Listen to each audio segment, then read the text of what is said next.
Hello everyone, I hope you all are well. इस video के अंदर हम लोग डॉक्टर बी आर अम्बेडकर से रिलेटेड नोट्स डिस्कस करने वाले हैं। सबसे पहले हम लोग ये देखते हैं कि इस वीडियो में हम लोग क्या क्या डिस्कस करेंगे। फर्स्ट हिज लाइफ, उनकी लाइफ के बारे में। सेकंड सोसाइटीज़, जो उन्होंने सोसाइटीज़ बनाई हैं या वो किसी सोसाइटी का हिस्सा रहे हैं। And the third one is political parties, जिन जिन पॉलिटिकल पार्टीज़ को उन्होंने अपने करियर में ज्वाइन किया था। And the fourth one is books, general magazines, writings जो उन्होंने लिखी थी, जो कि एक इन्फ्लुएंशियल रोल प्ले करती हैं सोसाइटी को चेंज करने के लिए। देन उसके बाद his views on the caste system, caste system पर उनके क्या व्यूज़ हैं। And the last one is his political thoughts, उनके पॉलिटिकल थॉट्स क्या थे। और राइट्स, डेमोक्रेसी एंड सोशलिज्म, उसको उन्होंने किस तरीके से कंसेप्शनलाइज किया है अपनी बुक्स और राइटिंग्स में। First of all we will discuss introduction. Ambedkar ने अपनी पूरी लाइफ डेडिकेट की है सोशल जस्टिस के लिए, वुमेन्स राइट के लिए और ट्रू डेमोक्रेसी के लिए। अम्बेडकर जो है बिलीव करते हैं यंग पीपल की पावर में, कि उनके अंदर इतनी कैपेसिटी है कि सोसाइटी के अंदर वो रेवोल्यूशन ला सकते हैं उसकी प्रोग्रेसिव ग्रोथ के लिए। उनका किया हुआ काम और वर्क कोई भी इग्नोर नहीं कर सकता, क्योंकि वो आज के टाइम में बहुत इंपॉर्टेंट रोल प्ले करते हैं। जैसे कि हमें पता है डॉक्टर बी आर अम्बेडकर को फादर ऑफ द कॉन्स्टिट्यूशन कहते हैं। उन्होंने सबसे ज़्यादा जो नोटेबल काम किया है वो किया है अनटचेबल्स के लिए। आर्टिकल 17 के अंदर abolition of untouchability, it is punishable under law. He give a shape to our country, उन्होंने हमारी कंट्री को एक प्रॉपर शेप दी है जो कि बेस्ड है इक्वालिटी के ऊपर, सोवरानिटी, डेमोक्रेसी, रिपब्लिक, जो कि एक इक्वालिटी यानी एडल्ट फ्रेंचाइज पे बेस्ड एक कंट्री है। Famous quotes doctor B R Ambedkar ने दिए हैं। The first one is life should be great rather than long. Second, I want all people to be Indian first, Indian last and nothing else but Indians. Third, I measure the progress of a community with the degree of progress women have achieved. Fourth, be educated, be organized and be agitated. And in all of these my favourite one is third one, कि जिसके अंदर उन्होंने बोला है कि अगर हमें किसी भी कंट्री की डेवलपमेंट देखनी है, कम्युनिटी की, तो हम उसकी वुमेन की पोजीशन देख सकते हैं सोसाइटी के अंदर। अगर वुमेन जो है वेल एजुकेटेड है, प्रोग्रेस कर रही है, तो हम समझ सकते हैं कि वो कंट्री या कम्युनिटी जो है डेवलपमेंट की तरफ जा रही है। Next topic is his life. उनका बर्थ हुआ था 1891 में मध्य प्रदेश में। वह बिलोंग करते थे माहर कास्ट को। उनके फादर हेडमास्टर थे आर्मी स्कूल में। एजुकेशन, उन्होंने ग्रेजुएशन की थी एल्फिस्टोन कॉलेज मुंबई, पीएचडी की थी कोलंबिया यूनिवर्सिटी यूएस से, एमएससी एंड डीएससी की थी लंदन से। जब ये एजुकेशन अपनी कर रहे थे तो उसी टाइम इनके पॉलिटिकल थॉट्स जो थे वो धीरे धीरे बनना स्टार्ट हुए थे, जैसे कि ह्यूमनिज़म को लेके, राइट्स को लेके, सोशल जस्टिस को लेके, डेमोक्रेसी, सोवरन, सोशलिज्म, ये सारी चीज़ें जो थी धीरे धीरे डेवलप हो रही थी जब ये एजुकेशन कर रहे थे। 1923 में ये इंडिया वापस आ गए थे और इन्होंने टीचिंग और लीगल प्रैक्टिस करना शुरू किया था मुंबई में। और ये एक्टिव रोल प्ले कर रहे थे पॉलिटिकल मोबिलाइजेशन और ऑर्गेनाइजेशंस में, जो कि अनटचेबल्स के लिए काम कर रही थी, क्योंकि इन्होंने स्टार्टिंग से ही अनटचेबल्स के लिए बहुत ज़्यादा काम किया है। 1927 के अंदर उनको बॉम्बे लेजिस्लेटिव काउंसिल में नॉमिनेट किया गया था और उसी साल उन्होंने मनुस्मृति को बर्न किया था। मनुस्मृति जो है हिंदू जो लोग हैं उनकी लॉ बुक होती थी, उसमें बहुत सारी ऐसी चीज़ें थी जो उनको लगता था कि सोसाइटी की डेवलपमेंट में रुकावट बन सकती हैं और डिफरेंसेस क्रिएट करते हैं क्लास और कास्टेस में, तो वो इस चीज़ में बिलीव नहीं करते थे। तो उन्होंने उसी साल मनुस्मृति की कॉपीज़ को जो था बर्न किया था। 1930 के अंदर उनको चेयरपर्सन बनाया गया था all India depressed classes Congress का, जो कि हुआ था ये कॉन्फ्रेंस नागपुर में। 1930 से लेके 32 में राउंड टेबल कॉन्फ्रेंस का वो हिस्सा बने थे, जो कि लंदन में हुई थी। और उन्होंने सेपरेट इलेक्टोरेट्स की बात की थी दलित्स के लिए, जो दलित्स हैं उनके लिए एक सेपरेट इलेक्टोरेट उन्होंने बोला था। और गांधी जी के साथ उनके डिफरेंसेस हो गए थे, क्योंकि गांधी जी ने ये बात के लिए मना किया था कि सोसाइटी अगर हम सेपरेट इलेक्टोरेट करते रहेंगे तो बहुत ज़्यादा सोसाइटी में डिवीज़न हो जाएंगे, क्योंकि ब्रिटिशर्स जो थे उस टाइम पर इंडिया की यूनिटी को ब्रेक करना चाह रहे थे।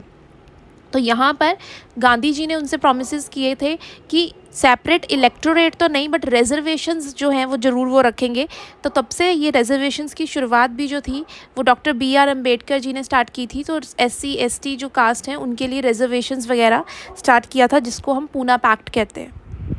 1935 के अंदर डॉक्टर बी आर अम्बेडकर ने डिक्लेयर किया था कि वो कभी भी हिंदू नहीं मरेंगे, वो अपनी जो रिलीजन है उसको चेंज कर लेंगे। और बाद में उन्होंने अपना रिलीजन चेंज भी किया जो कि बुद्धिज़्म था।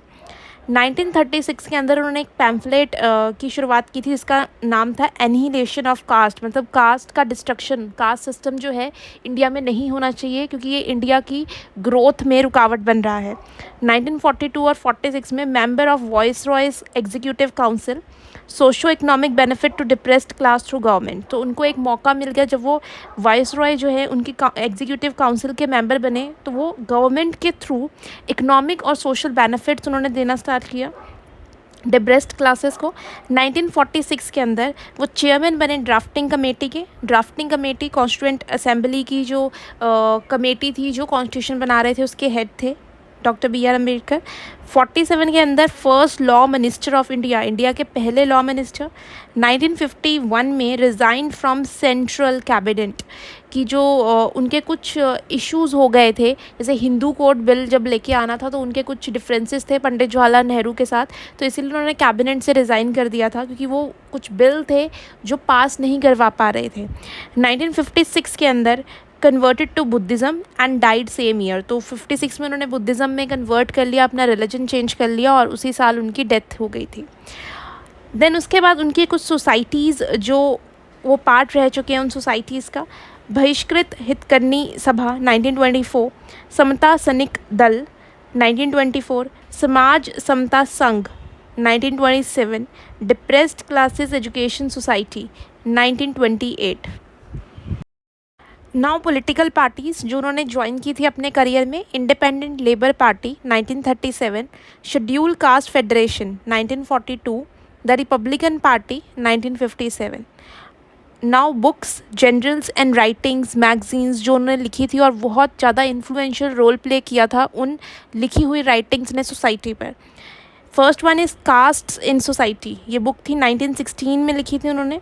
Annihilation of caste 1936, What Congress and Gandhi have done to untouchables 1945, Thoughts on Pakistan 1946, Who were the Shudras 1946, The Untouchables 1948, The Buddha and His Dhamma 1957, Generals, बहिष्कृत भारत इन मराठी, उन्होंने मराठी लैंग्वेज में ये लिखा था।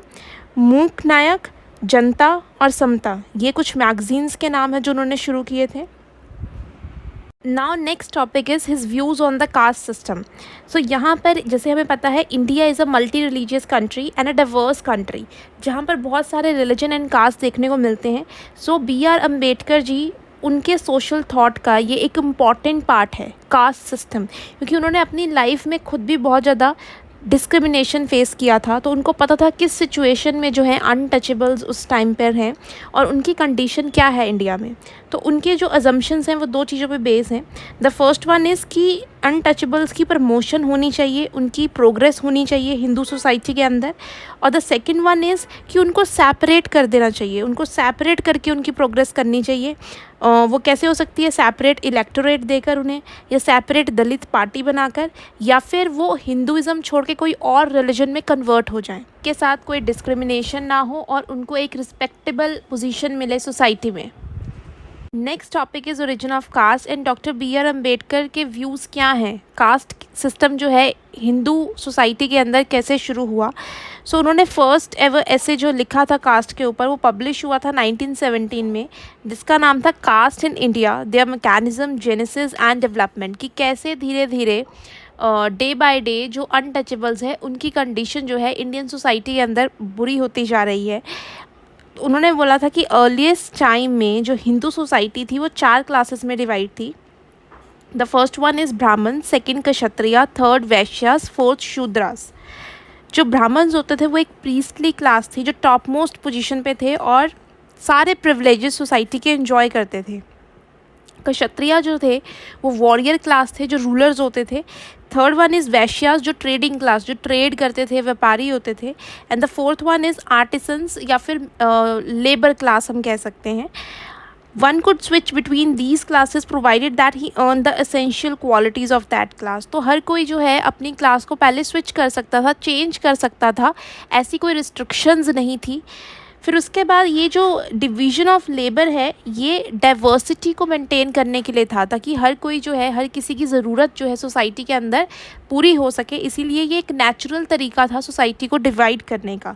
But gradually these sub division started losing their open door character. अब धीरे धीरे क्या हुआ कि जैसे ही टाइम इंक्रीज़ हुआ तो यहाँ पर जो चेंज कर सकते थे क्लास को, उस सिस्टम को बंद कर दिया गया। तो जो जिस कास्ट में या क्लास में जिसका बर्थ होता है वो उसको चेंज नहीं कर सकता, वो उसी में ही स्टिक रहेगा, और जो काम उसके फोर फादर्स कर रहे थे वही पर्सन वो काम करेगा। सो धीरे धीरे ये जो है एक सेल्फ क्लोज्ड यूनिट बन गया, जिसको हमने बना दिया, नाम बन गया ये कास्ट। नाउ क्वेश्चन इज़ कि हु क्लोज दिस सिस्टम। ये सिस्टम जो है क्लोज किया किसने, किसने बोला कि जो क्लासेस हैं वो स्विच नहीं कर सकते हैं। तो सबसे पहले इसकी शुरुआत प्रीस्टली क्लास ने की, जो सोसाइटी के अंदर प्रिविलेजेस एंजॉय कर रहे थे। तो उन्होंने अपने आप को बाकी जितनी भी क्लासेस हैं तीनों से डिटैच कर लिया, और सब क्लासेस से ये बोला कि आप अगर किसी और क्लास में आपका बर्थ होता है तो आप ब्राह्मण या प्रीस्टली क्लास में एंटर नहीं कर सकते हो। ऐसा इसलिए किया गया था ताकि एंडोगेमी जो है उसको राइज़ किया जा सके, ये आइडिया जो कॉन्सेप्ट है ये लाया जा सके। एंडोगेमी का मतलब होता है कि सेम कास्ट या क्लास के अंदर मैरिजेस करना। तो पहले ऐसा सिस्टम नहीं था, एंडोगेमी नहीं होती थी, किसी भी कास्ट या क्लास में मैरिजेस पॉसिबल थी। बट एंडोगेमी जो थी वो स्पेशली प्रीस्टली क्लास लेके आए थे कि उसी कास्ट या उसी क्लास के अंदर मैरिजेस होना, जिसकी वजह से कोई भी अपनी कास्ट या क्लास चेंज नहीं कर पाएगा। डॉक्टर बी आर अम्बेडकर ने ये आइडिया जो है रिजेक्ट किया है, और उन्होंने बोला है कि ये बिल्कुल भी इस आइडिया को एक्सेप्ट नहीं करते जिसमें एक सेक्शन ऑफ सोसाइटी जो लोग हैं वो प्रिविलेजेस और लग्जूरियस लाइफ एंजॉय कर रहे हैं, और दूसरे सेक्शन ऑफ पीपल जो हैं उनकी लाइफ डिटीरियोरेट ही होती जा रही है day by day. So now next one is कि डॉक्टर बी आर अम्बेडकर के हिसाब से अनटचेबल्स कौन हैं। सो उन्होंने ये आइडिया ऑफ अनटचेबल अपने एक वर्क में दिया था जिसका नाम था untouchables, who were they and why they become untouchables, कि ये कौन थे और कैसे अनटचेबल्स बने हैं। ये वर्क जो है पब्लिश हुआ था 1948 के अंदर, जिसके अंदर उन्होंने आइडिया दिया था ब्रोकन मैन का। ब्रोकन मैन का मतलब है कि वो लोग जो ट्राइबल वॉर्स में हार गए थे और पूरे इंडिया में इधर उधर रहने के लिए अपनी एक सेफ़ जगह तलाश रहे थे। ओवर द ईयर्स इन लोगों को धीरे धीरे अनटचेबल्स का जो है एक डिप्रेस्ड क्लास का जो टाइटल जो है धीरे धीरे सोसाइटी के अंदर मिलना शुरू हुआ। अपनी रिलीजन के अंदर जब इनको रिस्पेक्ट या ऑनरेबल पोजीशन या इनको लगा कि हमें सप्रेस किया जा रहा है, तो ये बुद्धिज़्म के धीरे धीरे फॉलोअर्स बन गए और उन्होंने बुद्धिज़्म अडॉप्ट करना शुरू कर दिया। अब बुद्धिज़्म इन्होंने इसलिए अडॉप्ट किया कि बुद्धिज़्म एक ऐसा रिलीजन है जो एम्फेसिस करता है इक्वालिटी और डिग्निटी पे, जिसमें हर किसी को बराबर समझा जाता है। तो धीरे धीरे बहुत सारे हिंदू जो लोग हैं वो धीरे धीरे कन्वर्ट करके बुद्धिज़्म में कन्वर्ट कर गए। नाउ ब्राह्मण्स वर्सेस अनटचेबल्स, कि इतना ज़्यादा वाइडन कैसे गैप हो गया इन दो क्लासेस के बीच में। ब्राह्मण्स जो थे वो अलाउ नहीं करते थे अनटचेबल्स को या डिप्रेस्ड क्लासेस को उनके क्वार्टर्स में आने के लिए या फिर टेम्पल्स में आने के लिए या सेम वेल में से पानी पीने के लिए। सो उन्होंने बहुत सारी रिस्ट्रिक्शंस लगा रखी थी अनटचेबल्स पे। ब्राह्मण्स जो थे लोअर कास्ट पीपल को एज अ अनटचेबल टाइटल देके जो थे सोसाइटी में डिग्रेड किया करते थे। अब ब्रोकन मैन जो थे धीरे धीरे ब्राह्मण से हेट करना शुरू हुए, बिकॉज ब्राह्मण्स जो थे और जो ब्राह्मण्स थे वो बिल्कुल रिलीजन जो था वो ऑपोजिट था बुद्धिज़्म के। सो वो एक दूसरे के एनिमीज थे और धीरे धीरे बहुत सारे अनटचेबल्स फॉलोअर्स बनते जा रहे थे बुद्धिज़्म के। अब यहाँ पे ब्राह्मण्स ने अनटचेबिलिटी इम्पोज की ब्रोकन मैन की, कि अगर आप बुद्धिज़्म जो है नहीं छोड़ोगे तो अनटचेबिलिटी जो है आप पे इम्पोज की जाएगी, आपको अनटचेबल्स जो है बोला जाएगा और आपके लिए रूल्स और ज़्यादा स्ट्रिक्ट कर दिए जाएंगे। अब यहाँ पे और वाइडन गैप इसलिए हुआ बिकॉज दोनों की फूड हैबिट भी काफ़ी हद तक अलग अलग थी। अब यहाँ पर बुद्धिज़्म के अंदर जो है ब्रोकन मैन बीफ जो था, जो काव का मीट था वो खा सकते थे, और जबकि ब्राह्मण्स जो हैं वो काव को एज अ सैक्रेड एनिमल मानते थे। तो जिसकी वजह से ब्राह्मण्स और अनटचेबल्स के बीच में गैप और बढ़ता गया और ब्राह्मण्स ने कम्प्लीटली डोर जो थे वो क्लोज़ कर दिए अनटचेबल्स के लिए। Now next topic is how caste system is harming Indian society, कि डॉक्टर बी आर अम्बेडकर के हिसाब से कास्ट सिस्टम कैसे इंडियन सोसाइटी को हार्म कर रहा है। सो फर्स्ट पॉइंट उनके खुद के वर्ड्स हैं कि कास्ट जो है एक मॉन्स्टर है कंट्री की डेवलपमेंट के लिए, उसकी प्रोग्रेस और ग्रोथ को वो रोकता है। अगर हम पॉलिटिकल रिफॉर्म्स लाना चाहें तो वो मीनिंगलेस होंगे, और अगर हम इकोनॉमिक रिफॉर्म्स लेके आएँ तो वो इम्पॉसिबल है। सोसाइटी के अंदर हम चेंजेस ला ही नहीं सकते स्ट्रक्चर में और रूल्स में, क्योंकि लोग जो हैं रेडी नहीं होंगे उस चीज़ को एक्सेप्ट करने के लिए। सेकेंड, इंडियन सोसाइटी में कास्ट सिस्टम की वजह से क्लास का जो गैप है वो बढ़ता जा रहा है। रिच एंड पुअर जो है वो बहुत ज़्यादा गैप बढ़ता जा रहा है, जो कि सोसाइटी के लिए उसके फ्यूचरिस्टिक गोल्स के लिए बहुत ज़्यादा डेंजरस हो सकता है। और अनटचेबल्स जो है मजबूर हो जाएंगे इन ह्यूमन लाइफ जीने के लिए, ऐसी एक ज़िंदगी जिसमें उनको हमेशा डिप्रेशन में ही जीना पड़ेगा, कोई डिग्निटी वाली लाइफ नहीं होगी उनकी। थर्ड, इंडियन सोसाइटी एक क्लोज कंजर्वेटिव और बैकवर्ड कंट्री बनती जाएगी। फोर्थ, इंडियन पीपल जो है वीक और डिपेंडेंट होंगे, वो दूसरों पे डिपेंडेंट होंगे अपने काम के लिए, जिसकी वजह से arrogance, selfishness and perversity in the section of Hindus means यहाँ पे क्लास डिवीज़न जो है, हेटनेस जो है वो बढ़ती जाएगी with time. Fifth, caste system जो है एक डिसऑर्गेनाइज्ड और डीमोरलाइज करेगा इंडियन पीपल को, कि वो लोग जो है एक डिसऑर्गेनाइज तरीके से काम करेंगे, मतलब इक्वालिटी नहीं होगी कंट्री के अंदर, यूनिटी नहीं होगी। यहाँ पर कोई भी मोरालिटी, एक दूसरे की हेल्प और मदद के लिए सिंपैथी, ये कुछ वर्ड सोसाइटी में एग्जिस्ट नहीं करेंगे। Sixth, it snatched occupational freedom from the individual, अपनी मर्ज़ी से कोई भी अपना ऑक्यूपेशन चूज़ नहीं कर पाएगा, ना ही उसको चेंज कर पाएगा, अगर ऐसा ही कास्ट सिस्टम चलता रहा सोसाइटी के अंदर। So according to doctor B R. Ambedkar, caste system abolish होना चाहिए, इसकी कोई भी सोशल यूटिलिटी या यूज़ नहीं है, ये मॉरल आइडियाज़ जो सोसाइटी के अंदर होते हैं उसके अगेंस्ट है। अनटचेबल्स जो हैं उनको हाई लेवल ऑफ एजुकेशन मिलनी चाहिए। अनटचेबल्स को रिप्रेजेंट करने के लिए अनटचेबल्स ही होने चाहिए, जैसे कि सेपरेट इलेक्टोरेट होना चाहिए, रिजर्वेशंस होनी चाहिए अनटचेबल्स के लिए, पॉलिटिक्स में, एजुकेशन में, एम्प्लॉयमेंट में, strategic position in politics and governance, तो उनको रिजर्वेशन दे के हम लोग इम्पॉर्टेंस दे सकते हैं।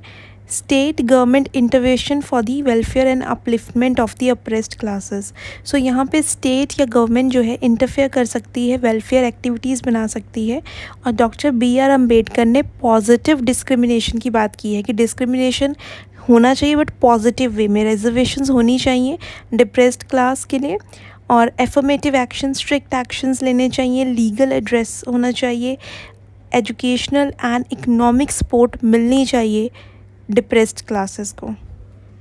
नेक्स्ट यहाँ पे डॉक्टर बी.आर. अम्बेडकर कहते हैं कि कास्ट जो है एक पब्लिक स्पिरिट को ख़त्म करती है। सेकंड, कास्ट जो है सेंस ऑफ पब्लिक चैरिटी को, वो पब्लिक चैरिटी जो होगी वो सिर्फ अपनी कास्ट के लोगों के लिए ही होगी, जो फीलिंग होगी सिंपैथी वाली।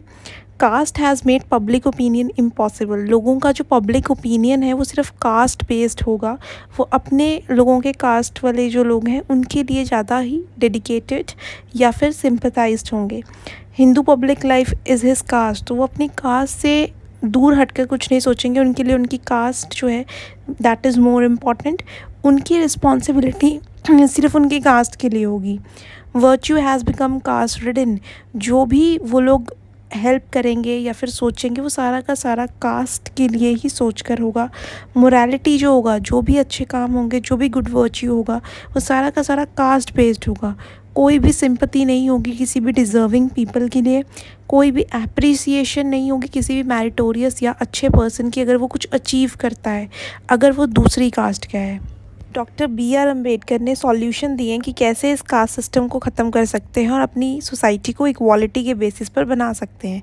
सो सबसे पहले उन्होंने बोला है कि इंटरडाइंग, एक दूसरे के साथ बैठकर खाने से या फिर अबॉलिशन करने से ये कास्ट सिस्टम सोसाइटी से नहीं जाने वाला है।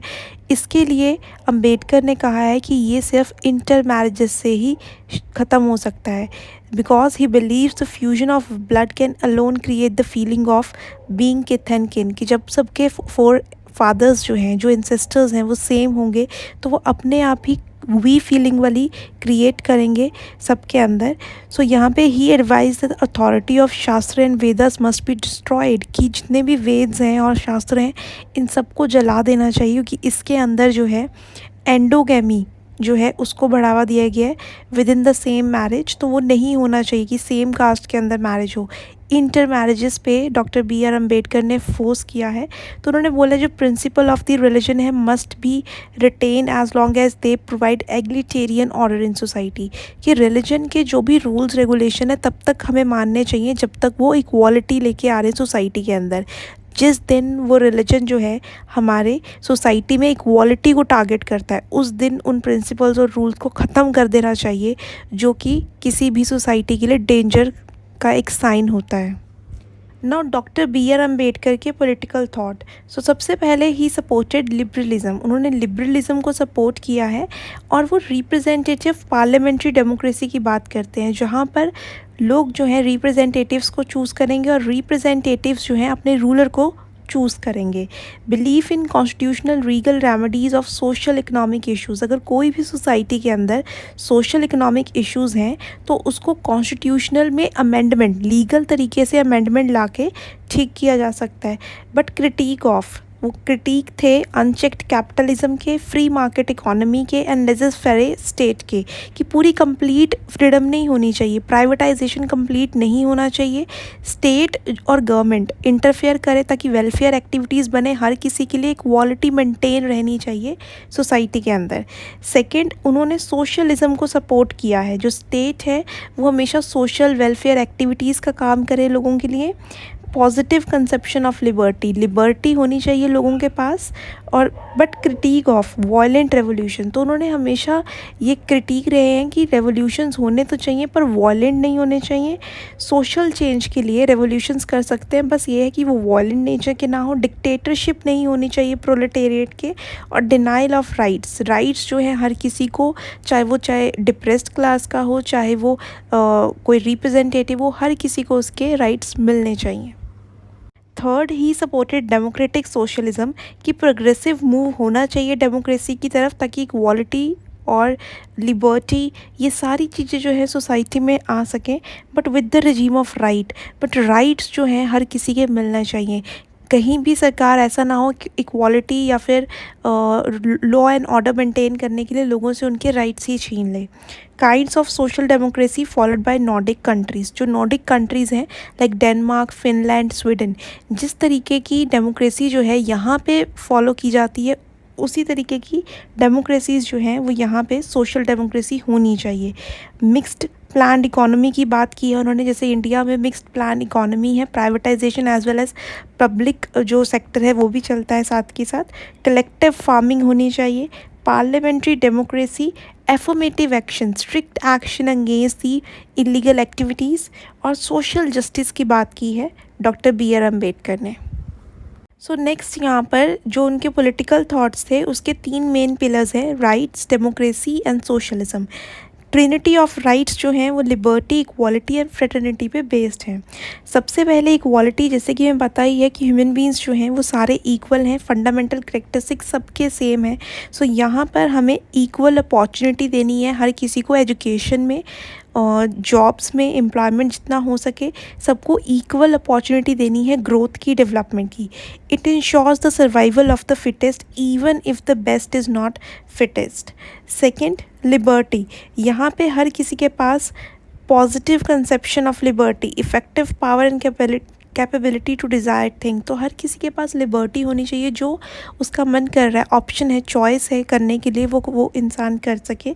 उसका freedom from fair, freedom from want and freedom from exploitation, इतनी फ्रीडम होनी चाहिए कि उसको कोई एक्सप्लॉयट ना करे। फ्रेटर्निटी का मतलब है ब्रदरहुड वाली feeling, love for fellow country, अपनी कंट्री के प्रति प्यार और उसके लिए यूनिटी वाली feeling. Now according to doctor B R Ambedkar, Indian society was not democratic. अब उन्होंने ऐसा इसलिए बोला बिकॉज उस टाइम पे कोई भी इक्वालिटी नहीं थी सोसाइटी के अंदर, कोई फ्रीडम नहीं थी लोगों के पास अपना खुद का डिसीजन लेने की, एम्प्लॉयमेंट करने की अपनी मर्ज़ी से। नो फ्रेटर्निटी, कोई ब्रदरहुड वाली फीलिंग या यूनिटी नहीं थी। अथॉरिटेरिज्म, स्टेट और गवर्नमेंट जो थी उनकी अथॉरिटी जो थी वो सबसे ज़्यादा थी।